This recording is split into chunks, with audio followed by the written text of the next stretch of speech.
This is the Sixth Man Show, an Orlando Magic podcast, with your hosts, Luke Sylvia and Jonathan Osborne, covering all things Magic basketball. By fans, for fans. Go Magic.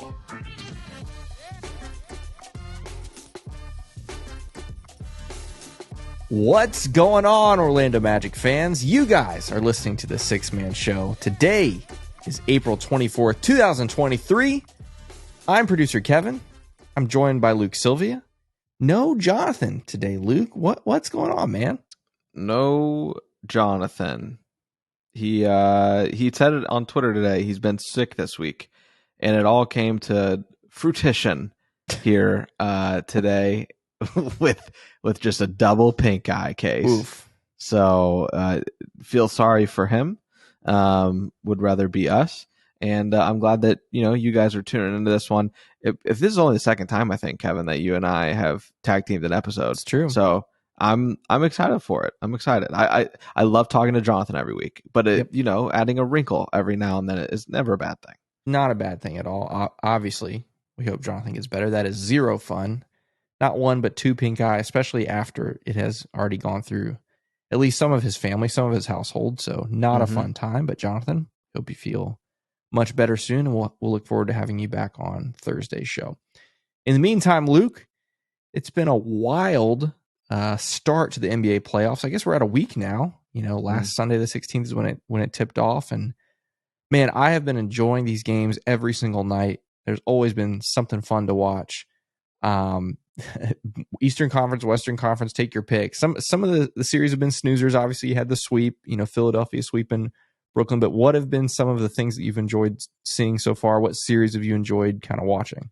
There's always the drama between Dylan Brooks and LeBron, and LeBron trying to act like it's not a big deal, and right. He literally cuts the interview short, but then goes on to confront Dylan Brooks, it seems, before the last game, which had everybody. The clip was everywhere, and the funny thing is, we have no idea what was said, but none.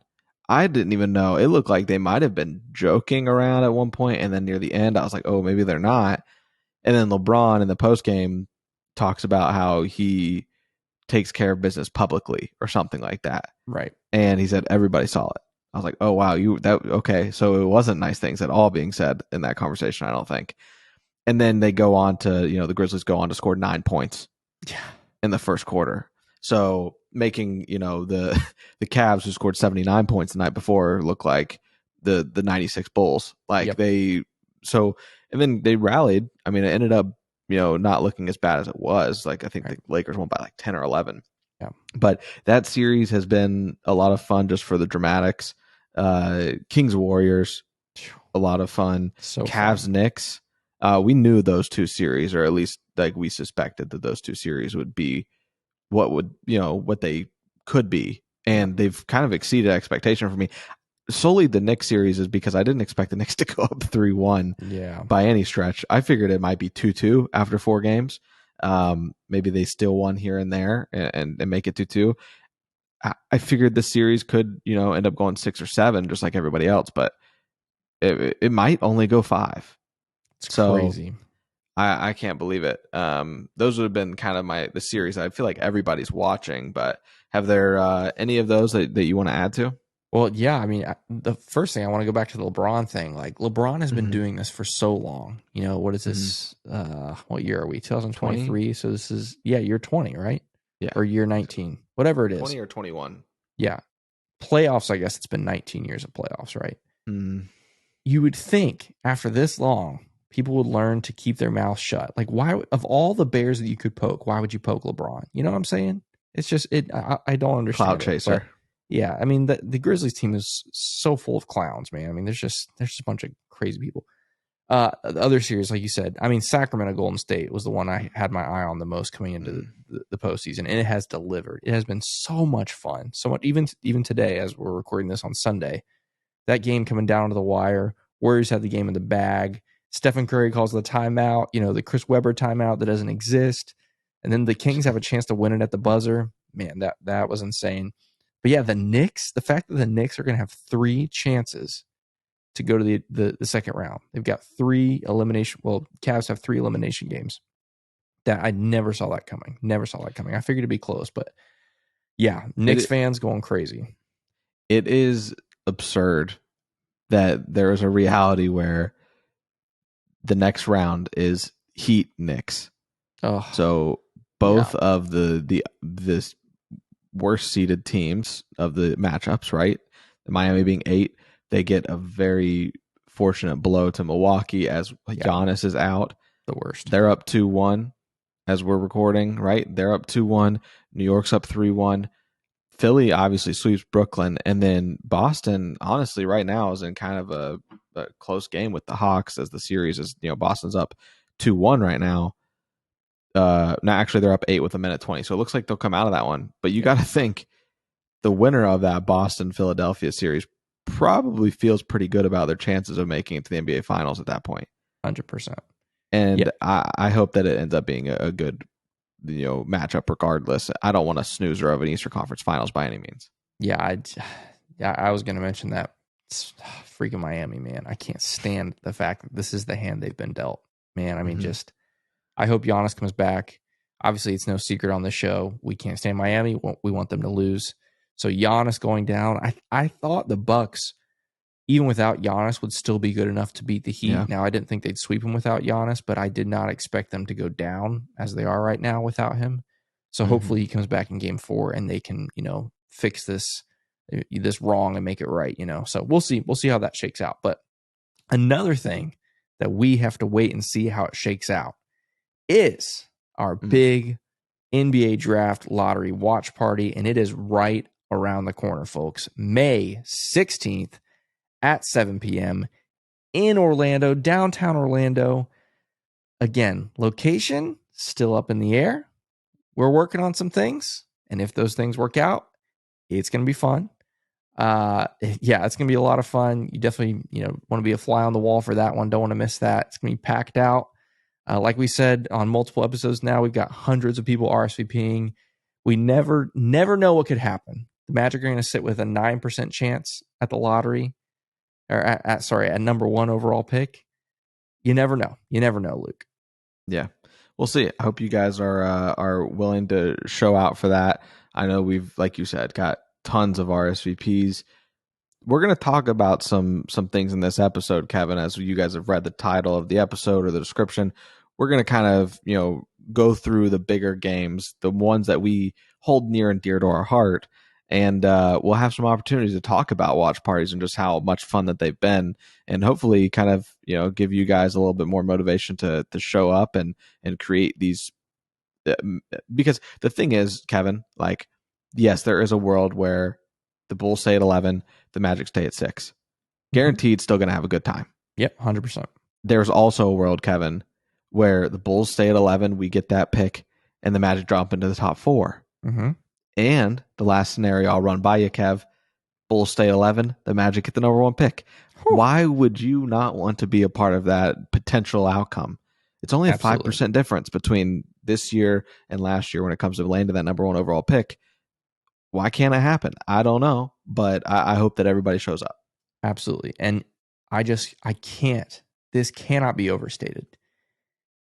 If that were to happen, you do not want to be the person that was sitting on your couch at home by yourself, drinking a Yoo-hoo with some Oreos or whatever. I mean, that's a good time. Who am I kidding? Yoo-hoo and some Oreos. That's a good time. But you do not want to be the person that misses out on this watch party. Because if this happens, that place is going to go bonkers, and you will live with regret for the rest of your life. I don't want to guilt trip you, but I'm guilt tripping you, okay? So definitely be there. I'm going to be there. Luke will be there. Jonathan will be there. All kinds of other things happening that night, giveaways, trivia, games. It's going to be fun. So again, May 16th, 7 p.m. Definitely don't want to miss that. It's going to be 100% chance of a good time, no matter how it goes. 100% chance of a good time. Okay, like you mentioned, Luke, season is over. At least the Orlando Magic season is over. A season of a lot of highs and lows, a lot of ups and downs. Started down, had some highs along the way, though. We thought it'd be fun to go through and think through this season and think about some of our favorite moments. Now, there's a ton. There's so many other games we could have picked, so many other moments that we could have picked, but we picked 5, okay, in no particular order. but some of the moments that stood out to us as really special, as really fun, as really entertaining, whatever it might be. So I'm looking forward, Luke, to going through these with you. First, though, we did have a chance to pick some honorable mentions. We each picked one, and all the top 5 that we're going to talk about later were all wins. But we thought there were a couple honorable mentions, games, moments that were really fun, but ended up as an Orlando Magic loss. So we're going to talk about a couple of those first. So let's talk about these honorable mentions, Luke. The one that I picked was maybe the most fun game of the season, even though it ended up as a loss, at least to me. It was an absolute blast. It was the home game against the Sacramento Kings. Now, I don't need to remind you of the road game against the Sacramento Kings, because that was more like on the dishonorable mention list. That was when the Kings set their franchise record for threes in a game. That was awful. That was zero fun. But this game at home against the Sacramento Kings was so much fun. Magic had a lead, 20-point lead at one point in this game, and then, of course, the Kings clawed back. I was looking back at this game, Luke, and we'll talk about the end of the game in a second, but I didn't realize, I had forgotten this. The Magic shot 4 of 23 from 3 for 17%, and yet still took the game to overtime and, spoiler alert, lost at the buzzer. But man, 4 of 23 from 3. That's a mess. Let's talk about the end of this game, though. Great game, 20-point lead, Kings come back. But this is where it gets crazy. The game is in the fourth quarter, and again, a game you probably shouldn't have won in the first place, or at least had a chance to win, shooting 4 of 17 from 3. But you have a 4-point lead with 59 seconds to go. Man, you're feeling okay, right? 4-point lead, that's good enough. It's not. De'Aaron Fox goes off. He hits 2 free throws, and then hits a 2 to tie it up. Game goes to overtime after Jalen Suggs misses a 3 at the buzzer. Overtime. Oh my goodness. Overtime is where it gets crazy, right? This is where the Kings go up as many as 6 in overtime, including where was their latest 6-point lead? Their latest 6-point lead was with 54 seconds left. They had a 6-point lead. Long story short, the Magic come clawing back. They get into a free throw battle and make the Kings pay as far as that battle goes. And then it gets crazy because this is where Chuma Okeke gets the dunk after the steal. And so the game is tied 123. The place is going crazy. What a comeback by the Magic. Then De'Aaron Fox does what De'Aaron Fox ended up doing all season long, where he comes down the other end, makes the long-range 32-footer at the buzzer to beat the Magic in overtime, 126-123. Just an insane game. That was my honorable mention game because it was insane, but unfortunately, De'Aaron Fox, crushed the spirit of the Orlando Magic that night. Yeah. And I think that there's a couple things in this game that, like, maybe people forget. There's some things that get overshadowed by Paolo going crazy for us in this game. Yeah. And going crazy for us in this game. And that, listen, man, this is one of the early games of the season. This is, we get a peek behind the curtain of what Paolo can do for this team long term. And you get his 32 points. But I think what overshadows this, what gets overshadowed in this game, Franz Wagner has 31. Yep. Bol has 23 on 10 of 11 shooting. Ooh, early season Bol, man. What a time. And the bench scores there's 5 guys that came off the bench in this game. The bench only contributes 13 points. You got Paolo with 33, Franz with 31, Wendell with 17, Bol with 23, and then Suggs has 6. But those 4 guys in the starting lineup were really doing all of the work in this game. And like you said, with that 3-point percentage that the Magic had, you didn't deserve to be in this game. Yeah. But because you have a tandem like Paolo Banchero and Franz Wagner, you're in this game. And it was really one of the first games where I was like, this is the future. Like this is where like the possibility became very real, where the dream of what you think that your number 1 overall pick can be, it all comes to fruition, and you actually feel like this is the duo that you can ride for a long time. 100%. And before we get into your honorable mention, I'll say one more thing about this game. You talked about being early season.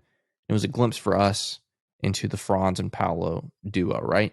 Yeah. Another thing I remember from this game, and it's funny looking back now, was this was considered a terrible loss at the time, which technically it is. Like when you have those leads with that short amount of time left in the game, technically not a good loss. But in the span and in the greater scheme of the NBA season at the time, we were like, oh man, lost to the Kings, man. Oh, the Kings.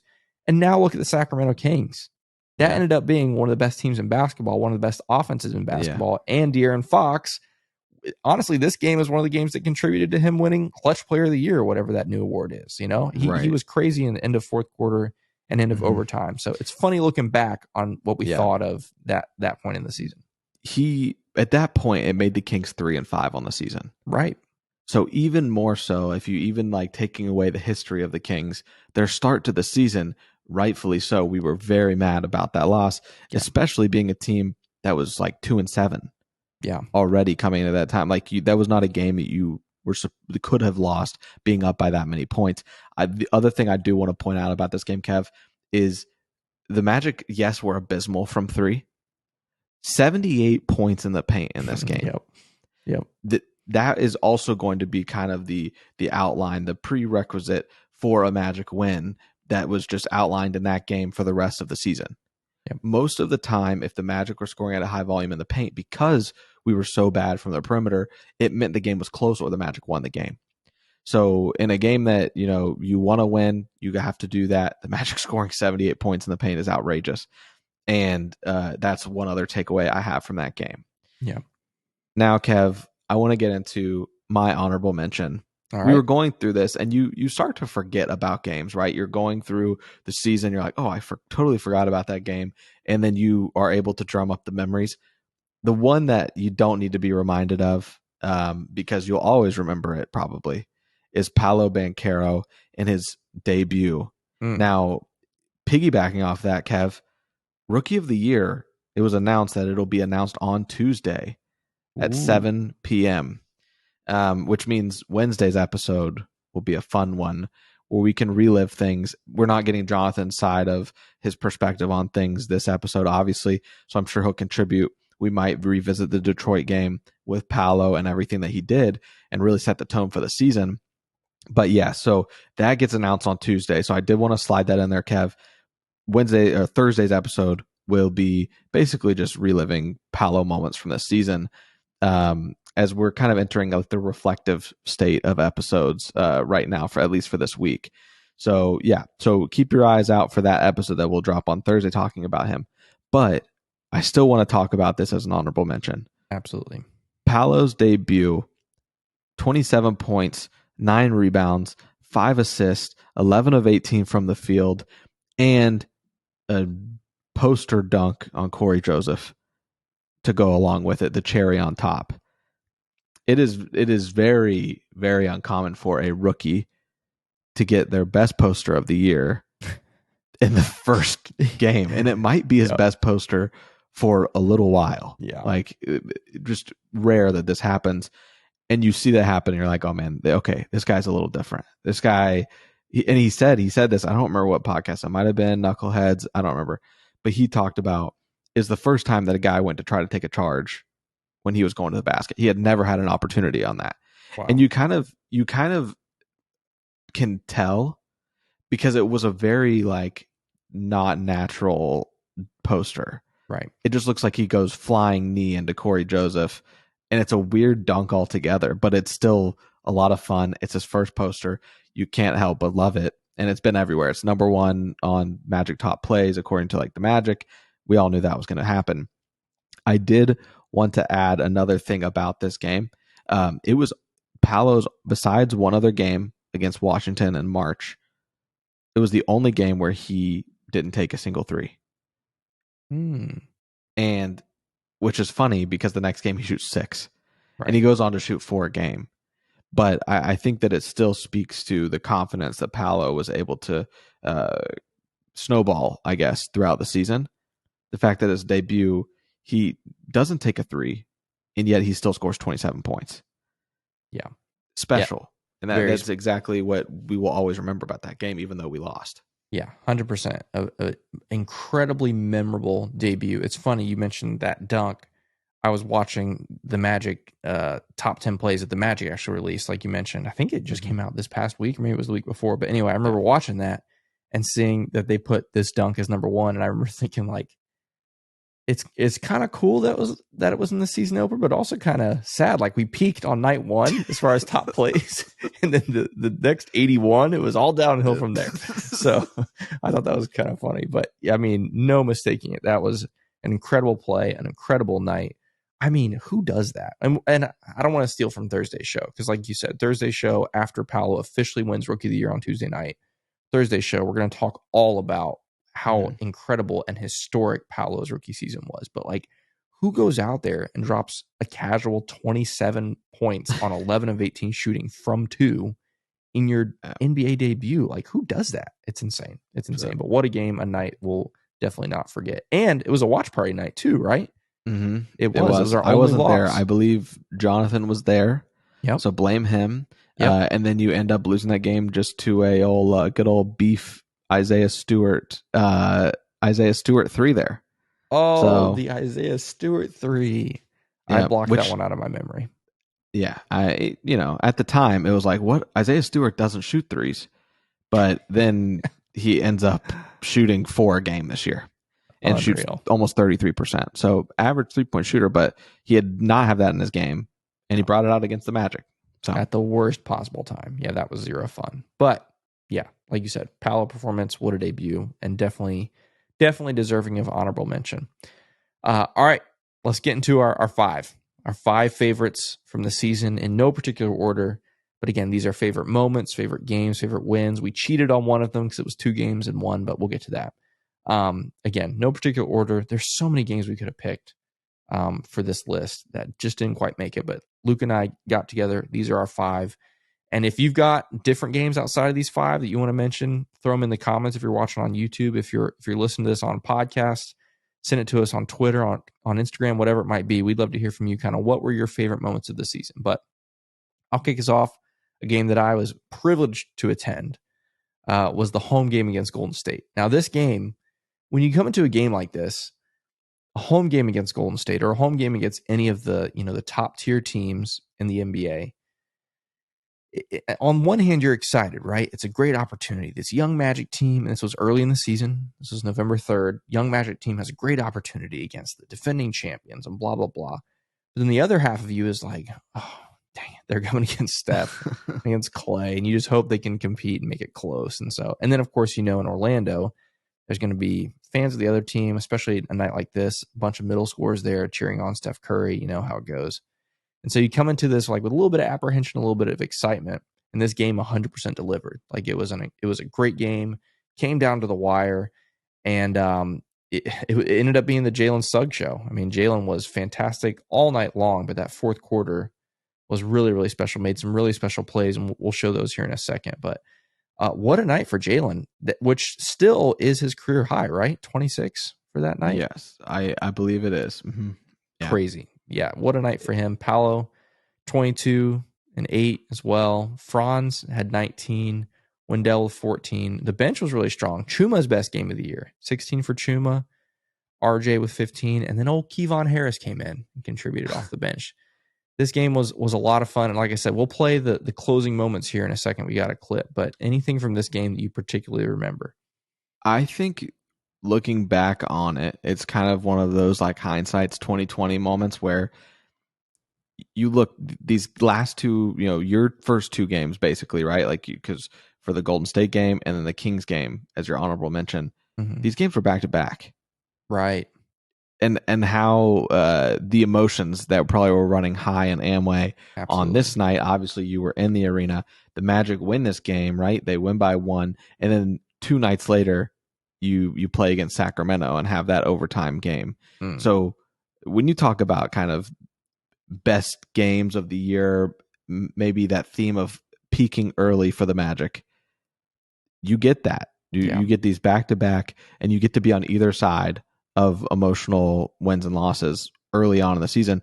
Really, I think helps this team moving forward, like looking forward into the future of the season, where this team is learning to win Obviously, you have the 5-20 start, but it's games like this against the Warriors and games like that against Sacramento that equally are as great or sting as much as they did. You're able to learn something from it. And the Magic were able to learn something. And I learned something. I learned that this season would be a totally different season for Jalen Suggs than the year prior. His first year, where we talk about his struggles, his inefficiencies, inability to contribute offensively, turn the ball over.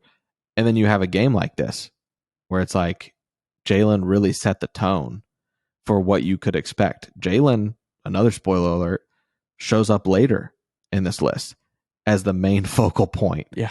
So there's just so many things that Jalen did this season, and it really makes you remember that when you think about this. Jalen scores 11 of his 26 points in the final 5 minutes of this game.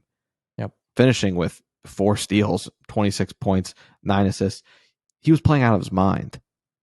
So yeah, I know you've got some clips here too, but I personally I can't wait to see him. Yeah, playing out of his mind against the greatest shooter in the history of the sport too, on both ends. So this is what I want to show. I want to play this clip. This is a clip that not a lot of people have seen because this is one that I took from this game. And I just kind of got the wide view of the room, the whole arena. This was a really fun moment. This was right after, I'm trying to think, this particular moment, I think Steph had hit a 3 right before it, if I'm not mistaken. And so where this clip picks up is where like the arena, like there's a minute left. Everyone starts standing.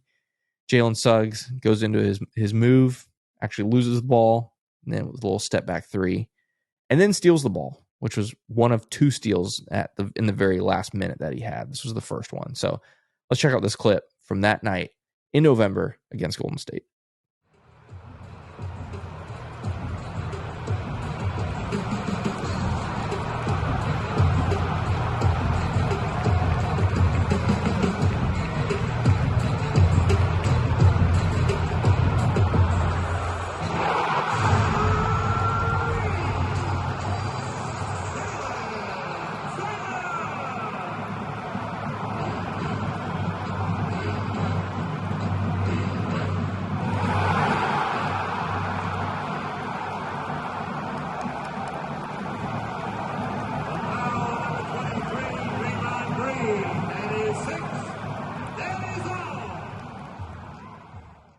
Unreal, dude. That place was unreal. And remember, like this was November 3rd. So this is not like late season playoff push.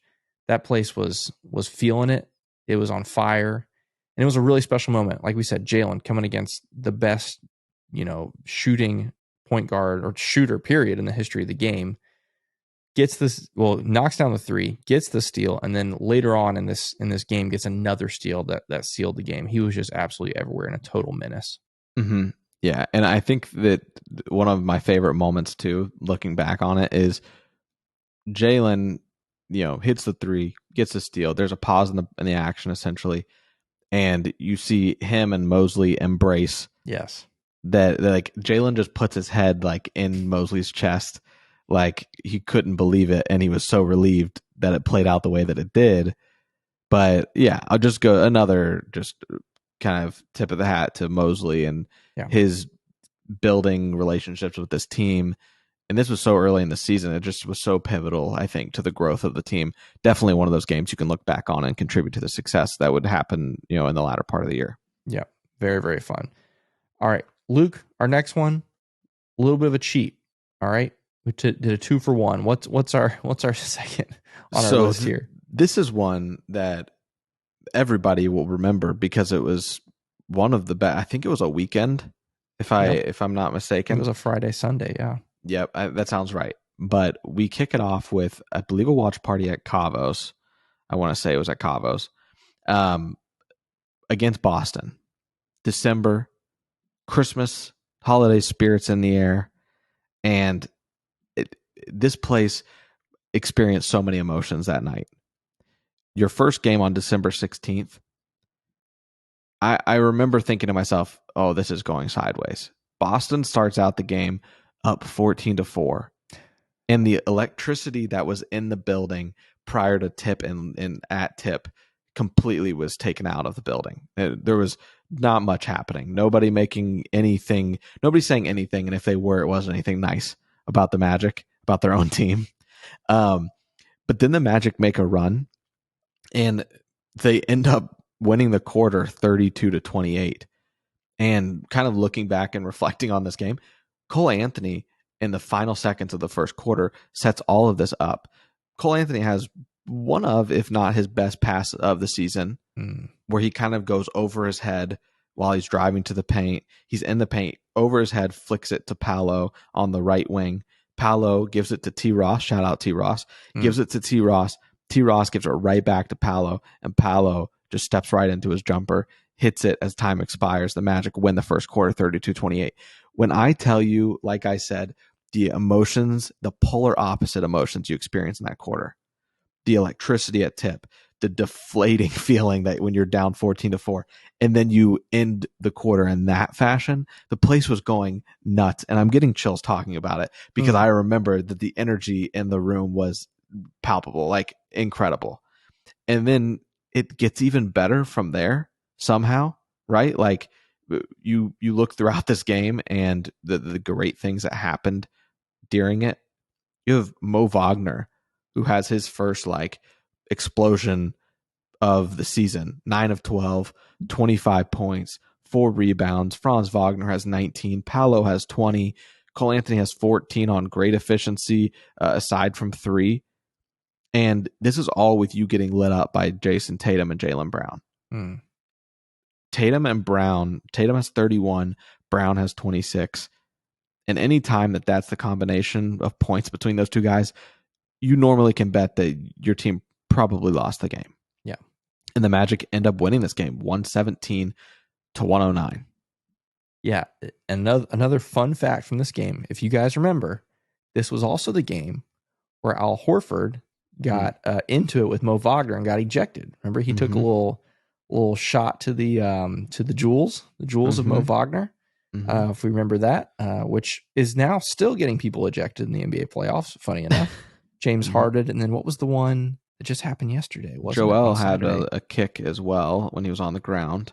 Yeah, but there's another one. And then, Claxton got ejected. That was the other one for the hit. So anyway, yeah. So you hit a guy down, where things are valuable. You're going to get ejected. So anyway, that happened to Al Horford. Mo Wagner had a great game, got under Al Horford's skin, and got Al Horford tossed. So that was fun. What I loved about coming into this weekend, and I know we're going to talk about the second game of the weekend in a second, but what I loved about this was a couple of things. Number one, this was This was after the 4-game winning streak, right? So these 2 games in Boston ended up being the 5th and 6th games of the winning streak. But so the Magic are on this 4-game winning streak going into Boston, and we're like, is this real? Like, what is this? Like, the team has started terribly, 5-20. And you go into Boston, which at the time Boston was had the best record in basketball. And so you're like, okay, this was fun, like cute little 4-game win streak. Okay, you're going to go into Boston, and then you'll get put in your place and everything. And then obviously we know what ended up happening. But even after the first one, even after the win on Friday, I remember most of us were like, "Whoa, what an amazing win! We got one in Boston. That's great. Sunday we're going to get absolutely destroyed, but hey, we got one in Boston. We got a 5-game win streak. That's so much fun." So few people on planet Earth expected what would happen next. That game on Sunday, which was, well, what happened? Yeah. So in that game, it was different, right? Like it was different because you could feel that Boston just wanted to win that game. Boston did not want to lose their second in a row, and it showed. The final score of this one, Kev, was 95-92. Some good old early 2000s type scoring in this one.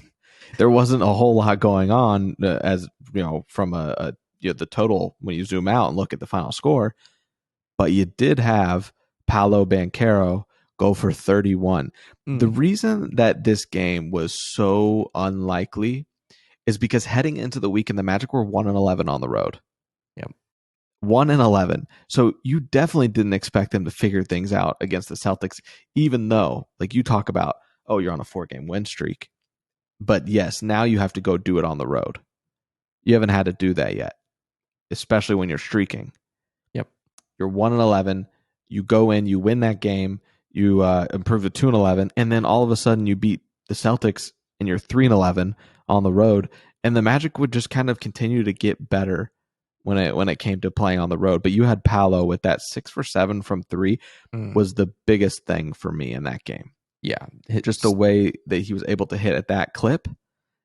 And it also is really good contrast to that first game against Detroit where he doesn't shoot a single three. Yeah. And just the growth and the confidence that he has that I talked about that you continue to see throughout the season.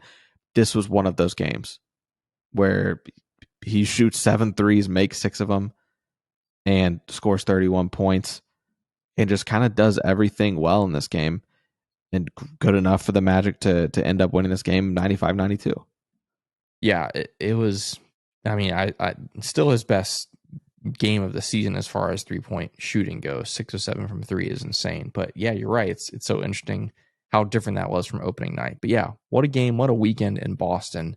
Definitely one that, is something that all Magic fans will look on with fond memories after, again, literally just less than 2 weeks earlier, 5-20, season over, headed for, top odds in the lottery again or something like that. And then within a span of a couple weeks, that 6-game win streak turned things around and gave us some hope, not just for this season, but hope for the future. And so this was another example of that night in Boston. So want to take a quick break from our top 5 to talk about some of our top listeners, our patrons. There's some of the people that help financially support the show. They are awesome. And if you want to be part of the awesome group of patrons, you can go to patreon.com/the6manshow. We have several different tiers available for you to help financially support the show. And what we do on every single episode, we shout out our Hall of Fame and our elite tier patrons, which is exactly what I'm going to do right now. We're going to start with Maria, only Franz. Bobo is his first name. Bobo, his first name is his last name. Random Hustle, Austin Lampy, Irish Magic Mike, Phantom Wolf 72, Victor Colon, Fuego Nando, Johnny B, Barry, Jesse Soft Taco, Let's Spank Don't Take, Magic Kid 714, Rapistrana, R Improv 221, Himlo Ban Himro, Bolby the Don, Shahin 177, Frito Nation, Halfrican. I forgot we talked about that. Junior Barus, Gear 95 Shred, ESPN really sucks. ESPN really sucks.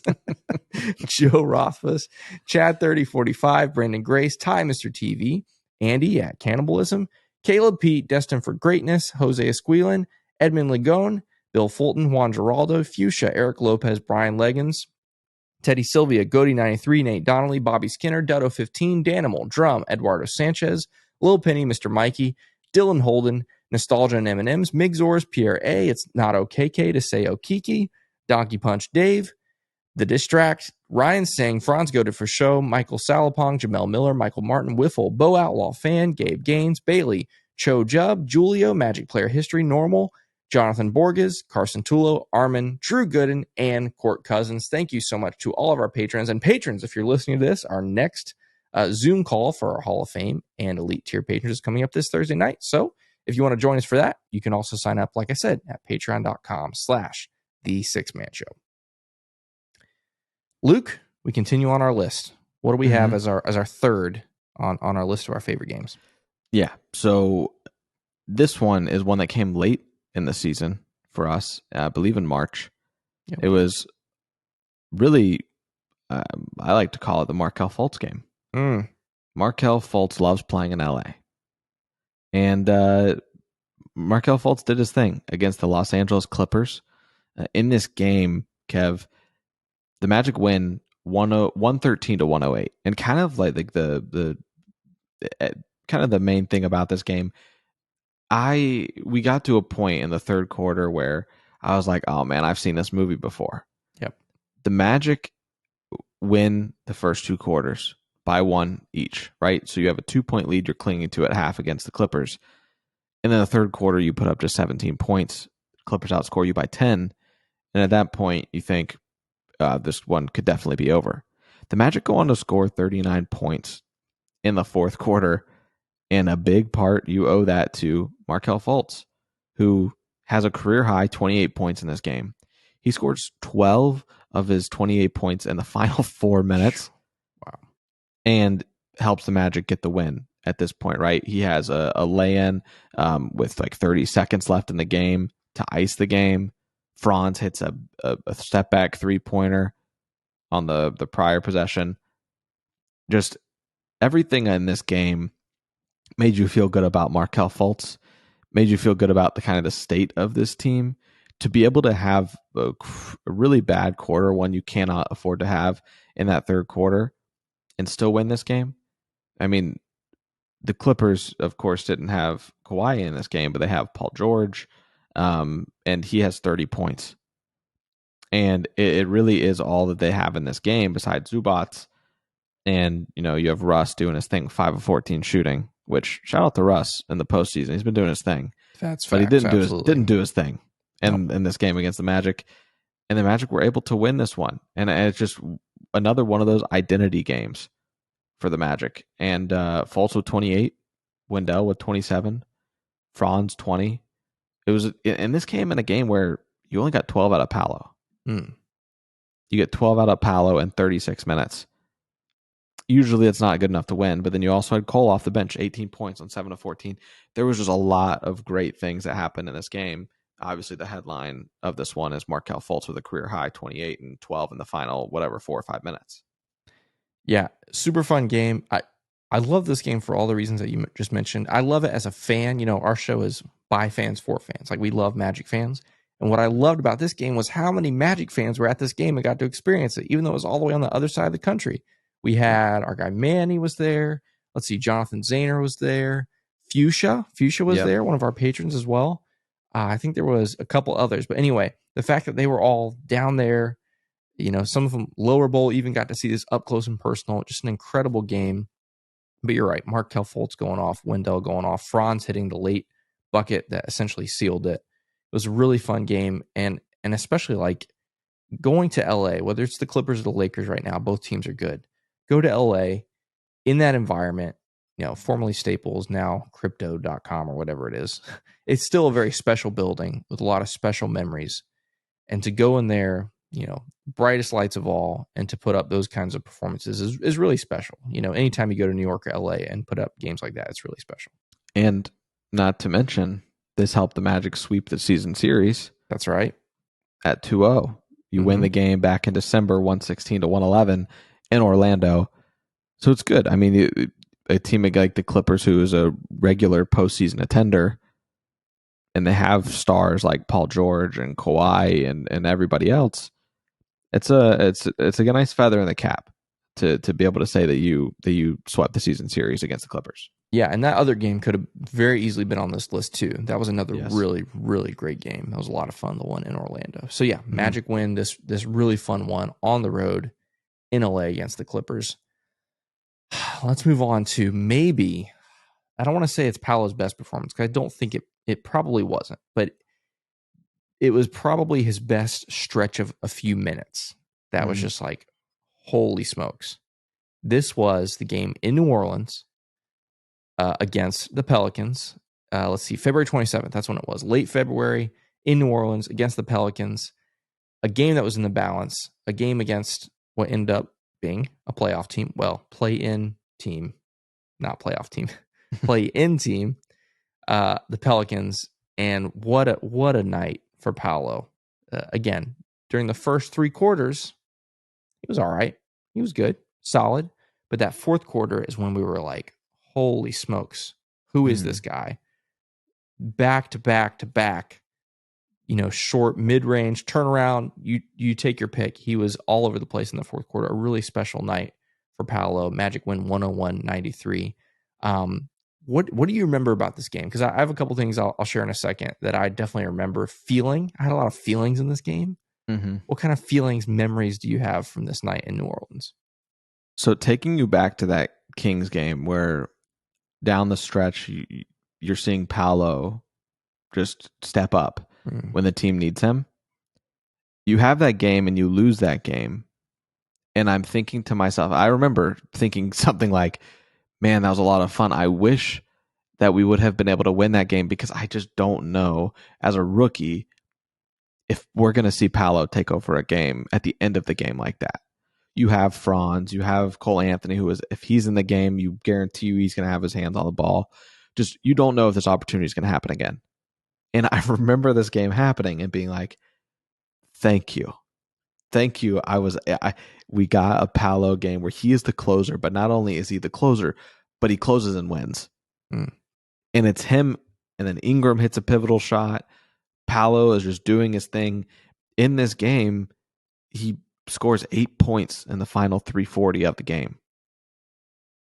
And this was also, for those of you who don't remember, much like myself, honestly, like the whole entirety of the game, this was a 50-50 game.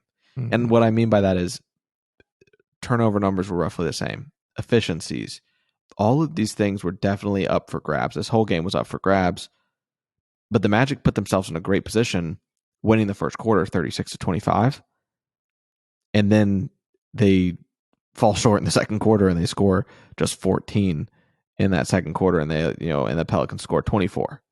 So you didn't know after that like how this game would shake out, and I'm just so happy that it ended with Paolo, ball in his hands, doing his thing, and you're able to walk out of there with that win.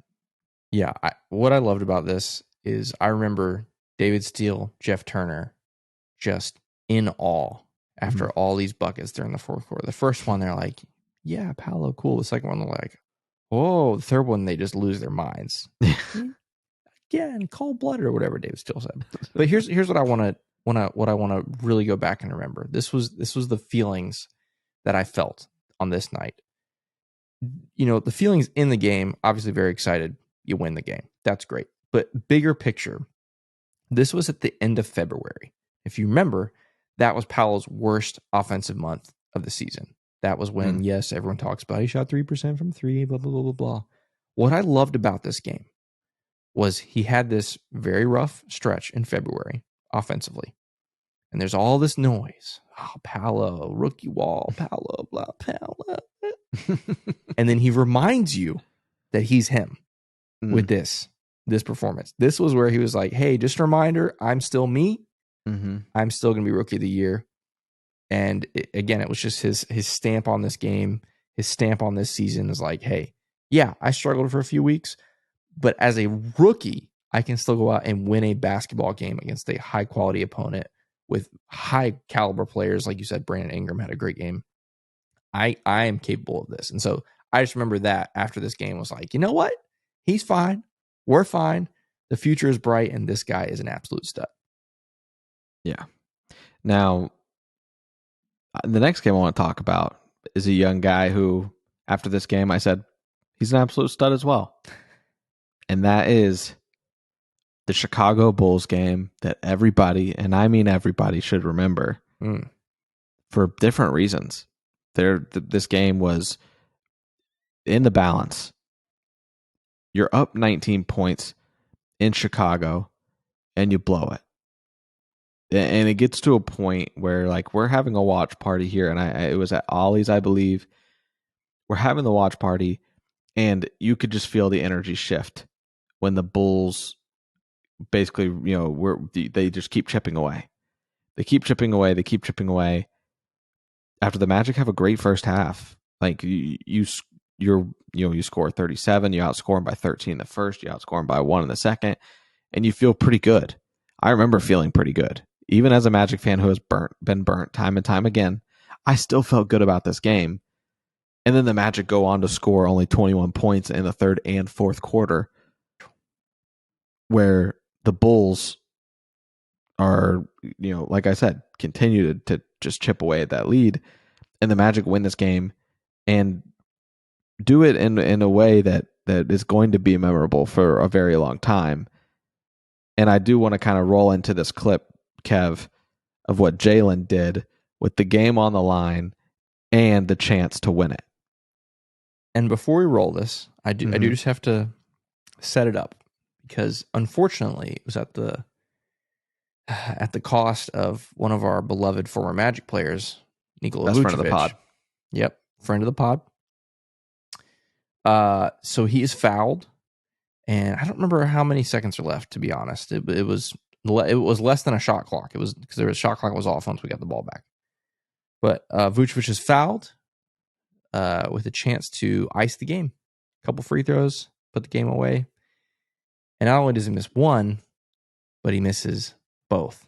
It was one of those things where As a Magic fan, I'm very excited. But deep down, I still love the guy, and I felt really bad for him. I felt so bad because Chicago is a ruthless place, and I know the Bulls fans were so angry.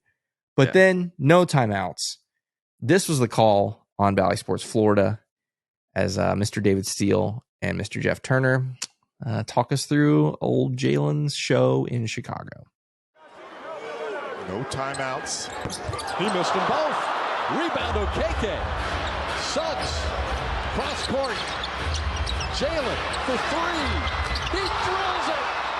4 seconds left. No timeouts for the Bulls. Magic lead by 1. DeRozan. Midcourt. Hoisting. It's no good. And the Magic get the victory. How about this? Jalen Suggs drills a 3-point shot with 4 seconds to play. And Orlando gets the W in Chicago. Whew, man, I'll just say, like, that was a great moment. But man, if I could have like David Steele and Jeff Turner just like call my life, like when I have big moments like that, you know, like, oh, get me amped up. Let's go. Yeah. And Kevin turns off his alarm. Yes. Kapaya. Yeah. I listen. The other thing I do remember about this game is obviously Jalen hits this shot, but there's still time on the clock.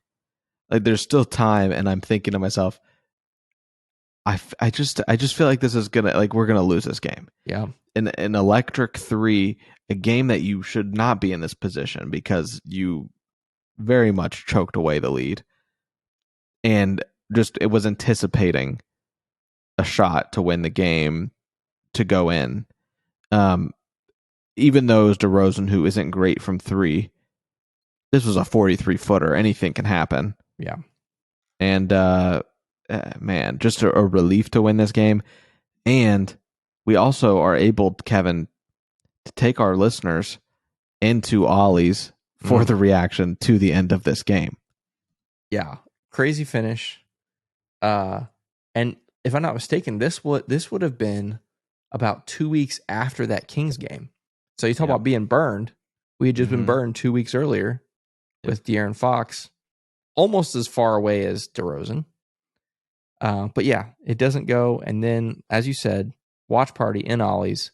Place goes absolutely crazy, but don't take my word for it. Let's see what the reaction was like after the final buzzer sounded.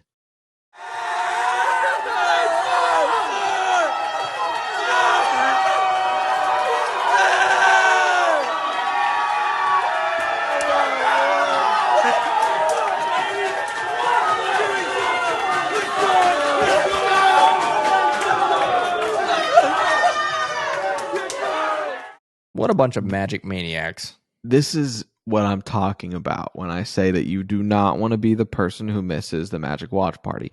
The one thing I do remember is showing up to the watch party. I arrived slightly late because traffic was nuts, and I think this was a Friday night.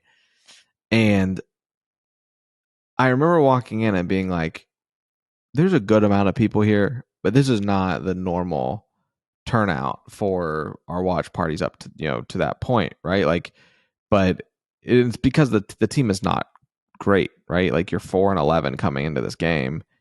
There's not a ton of great energy about the team besides, I get to watch Paolo and Franz play. But that's what I remember, is that like there wasn't a ton of people there, and comparatively to what we got used to and what we've had in the past, but it was still incredible. And it was all incredible because of that final moment. The energy wasn't awesome throughout the game, but then it makes up for it when Jalen decides that he's going to be the man. This is not long after the Golden State game, if I'm not mistaken either. You talk about the Kings game, Golden State game, like Jalen now is getting used to being the guy when it comes to clutch moments when the team needs him, and just doing the right thing. When his number's called, he's going to do it. He's not going to force anything, and it pays dividends in this situation. I just couldn't be happier for Jalen in that moment. And then, you have the team sharing the clips and all that kind of stuff from the watch party. That video, I believe, Yeah. And just shows you how much they appreciate the fan base. So getting to do the watch party and get to see that happen, that's a memory I'll remember forever as well. Yeah, this is fun to go through. Basically, go down memory lane. Think over the 82 games of the season. Think over some of our favorites, some of the really high moments, and it's been great getting to go through all these. Not just tonight, but over the course of the season with you. The listeners of the show, the viewers of the show, fellow diehard Orlando Magic fans. So thank you for being a part of that with us. Thank you for coming out to all those watch parties. Like we said, only one loss on the season at watch parties. That's true. Pretty insane record. Around here, we don't think it's coincidence. Maybe it is, but here at the Six Man Show, we don't think that's coincidence at all. So thank you for being a part of that. Thanks for being with us all season long. It's been a super fun season. The off season, there's a lot of things coming up for us as a show, for the team. Obviously, really important off season, but nothing more important, I should say, than the NBA draft lottery, which is right around the corner. Obviously, we do have the watch party. I will mention it one more time on May 16th, 7 p.m. downtown Orlando. It'll be a lot of fun. But to wrap up our show, we're going to wrap it up as we always do this time of year with a little spin of the tankathon, Mr. Luke. Luke, you going to do the honors tonight? Yes, I will. Absolutely. Now, as I mentioned earlier, the Magic, 6 best odds, essentially, slotted in that 6 spot. The Bulls at 11, but as we know, that will convey to the Magic. As long as the Bulls pick here, Kevin, doesn't land in the top 4, we're all right. So we want the Bulls to stay at 11 or even drop is honestly fine with me. And we want the Magic to move up or stay where they're at. We'd prefer a move up. So to wrap up the show here, am going to send the lottery. After all these feel-good moments that we discussed, Kevin, I really think that we deserve, and just to match the energy of this episode, I'm scared. A great tankathon. So I'm going to click this button here. 3, 2, 1, and I can't make this up. The Magic win the number 1 overall pick. No way. Jump 5 spots. And there is one thing that is a little bit of bad news, but we wouldn't care in this scenario. The Bulls get the 4th pick in the draft. So who's number 2 and 3? So number 2 is San Antonio. They jump 1 spot. Portland is 3. Wow. They jump 2 spots. So, and which is interesting because Damian Lillard has made a comment here recently, I believe, talking about basically he doesn't want to build through the draft. So this is interesting because, and I think just Portland is interesting to me in general. If they were to move up and let's say the Magic had 6 and 11, I don't know. Maybe you can get Dame and the Blazers to have a little interest in, yes, a young player, but not a rookie. Right. And maybe you're able to move up to wherever the Blazers are if this doesn't shake out this way. But the Magic at number 1, I couldn't script it any better, Kev. I told you I needed this to match the energy of the episode, the feel goodness, talking about our number 1 pick, Paolo Banchero. Can you imagine pairing Paolo Banchero with Wembanyama? No, because I can't, but I sure would love to see it. I just can't imagine. Like, if you're even a slightly casual NBA fan, the media buzz that has been around this guy, like unlike we've ever seen before, especially for an international prospect. Never seen anything like it. Whatever team he lands on, whatever team gets that number 1 pick, I just cannot imagine the media swarm that is going to consume them all season long. It's going to be insane. All you've gotten to this point this year is NBA TV games against the Knicks. Right. With number 1 pick Paolo Banchero. You get flexed off of national TV, which I'm still mad about because freaking Chet Holmgren Slenderman had to go and get hurt and ruin our chances of seeing the Magic play on TNT against OKC. You get flexed out of that spot. Not your fault at all. And then you just play NBA TV games against the Knicks. I am sick and tired of NBA TV games and people trying to tell me that's televised. That is not really televised, in my opinion. Count. Not everybody has NBA TV. I don't have NBA TV. So I just watched on Bally. That night was no different for me. I want this game on TNT so that I can watch Shaq and Chuck and the boys, at least on pregame and halftime, because to be honest with you, I'm probably going to watch Bally Sports for the actual game coverage. But if you get Victor and you pair him alongside Paolo and Franz and everything else good this team has going for them, it creates a lot of interesting narrative there for the Magic in the future. And what's this front office going to do? How do you handle that much talent?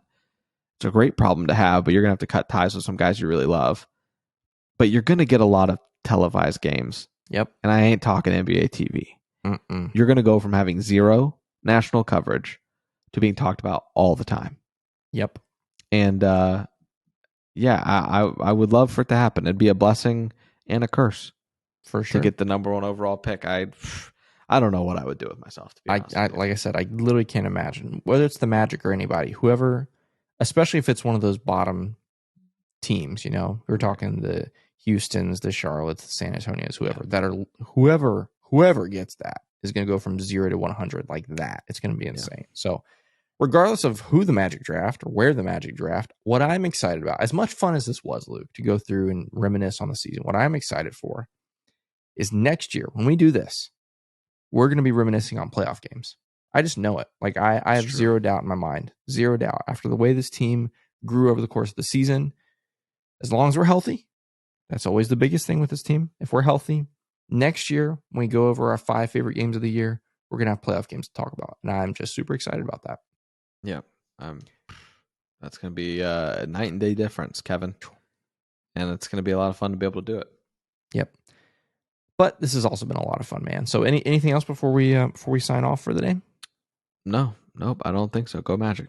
Go Magic, man. Well, this was a lot of fun. Again, we'll look forward to seeing you guys again on Thursday after we celebrate Paolo winning Rookie of the Year. Again, that's going to be Sunday night at 7 p.m. on TNT. Hey, TNT's going to have to talk about us on Tuesday. How about that? It'll be interesting to see who's on that broadcast. If it's a Tuesday, it's probably going to be their full guys like Chuck and Kenny and all of them and Shaq. So regardless, someone on TNT is going to have to utter the words Orlando Magic on Tuesday. So definitely tune in for that.